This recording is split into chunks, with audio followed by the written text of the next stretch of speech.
Hi, everybody. I'm Chrissy. Thanks for joining us for His Creation Moments. This is my buddy Hitch, and Hitch is a fish crow that lives here at Freedom Ranch. He travels for educational presentations a lot.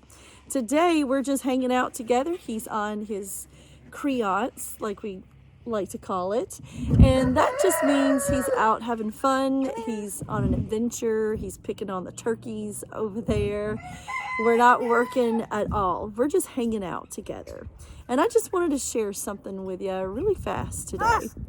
Spending time with this bird kind of reminds me of our relationship with God. Now think about it. Can you have a good relationship with your kids, your parents, your best friend if you don't spend any time together? Definitely not. And this guy reminds me of that. Hitch is a corvid, and the corvid family is really, really smart. They help us a lot. They eat insects and lizards and snakes and rats and mice. They raid bird nests. All of that sounds just terrible, but he has a purpose in life. God gave crows a job to do, and that's to be population managers out in the wild. So they're pretty important. So I'm thankful for him. But because he's so smart, he needs a lot of one-on-one time spent with him. And when we spend time together, just off time together, he knows that I'm trustworthy.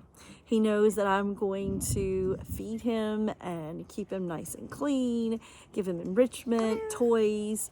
I'm not going to take him to a dangerous place, all that good stuff. He knows that I'm trustworthy because we've spent a lot of time together. So, can we really get to know God without spending true time with him? Probably not. Absolutely not, right? So I've got a few Bible verses I wanted to read to you.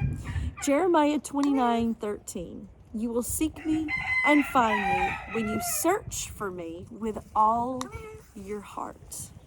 When we search for God and seek him through his word and just quiet time with him, he is there. I guarantee you he's there. He's always pursuing us every single day. Another verse. This is 1 Chronicles 16:10 and 11. Glory in his holy name. Let the hearts of those who seek the Lord rejoice. Look to the Lord and his strength. Seek his face always. One more.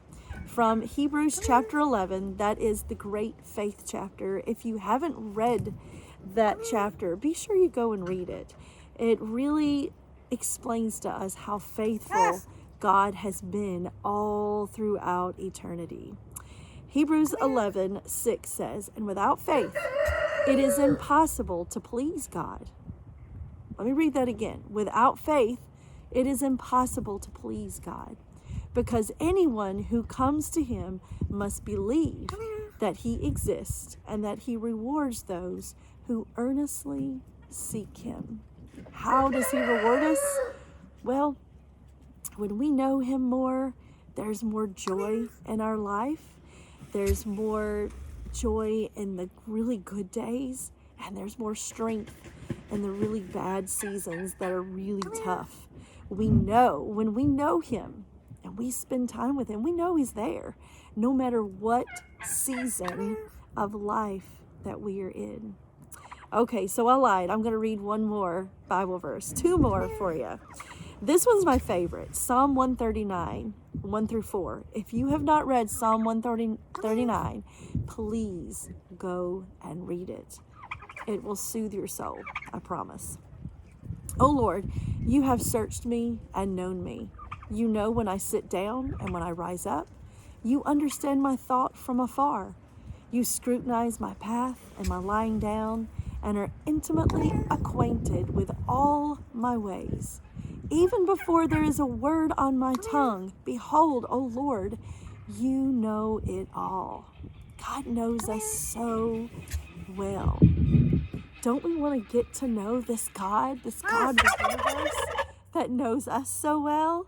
The turkeys are even pretty excited about that, right?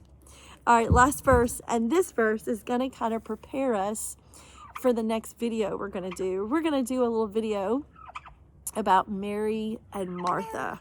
And I'm going to share this last one. The Lord answered, Martha, Martha, you are worried and distracted by many things. One thing is necessary.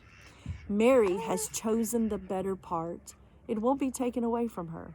That's Luke 10:41 and through 42 if you want to read about Mary and Martha.